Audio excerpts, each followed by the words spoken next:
सोहनी महिवाल पंजाब की धरती से जुड़ी एक सच्ची प्रेम कथा है। सोहनी सिंधु नदी के तट पर रहने वाली कुम्हार तुला की बेटी थी। वो कुम्हार द्वारा बनाए गए खूबसूरत बर्तनों पर चित्रकारी करती थी।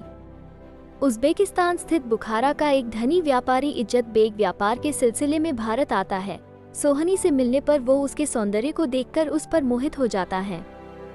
सोहनी को देखने के लिए वो हर रोज सोने की मुहरें जेब में भरकर कुम्हार के पास आया करता और बर्तन खरीदता। सोहनी भी उसकी तरफ आकर्षित हो गई। बाद में इज्जत बेग सोहनी के पिता के घर भैंसों को चराने की नौकरी करने लगा। पंजाब में भैंसों को महिया कहा जाता है, इसलिए भैंसों को चराने वाला इज्जत बेग महिवाल कहलाने लगा।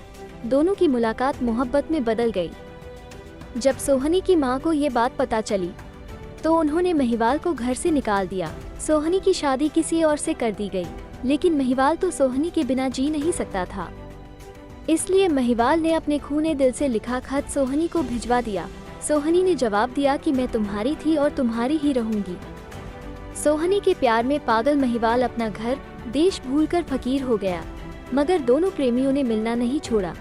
रोज जब रात में सारी दुनिया सोती, सोहनी नदी के उस पार महिवाल का इंतजार करती, जो तैरकर उसके पास आता। महिवाल बीमार हुआ तो सोहनी एक पक्के घड़े की मदद से तैरकर उससे मिलने पहुंच गई।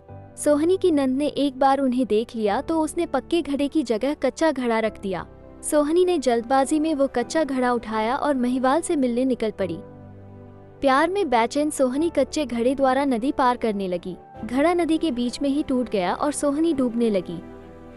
महिवाल उसे बचाने के लिए नदी में कूदा, लेकिन वो भी डूब गया। सुबह मछुआरों के जाल में दोनों के जिस्म मिले, जो मरकर भी एक हो गए थे। इस तरह ये दुख भरी प्रेम कहानी खत्म हो गई।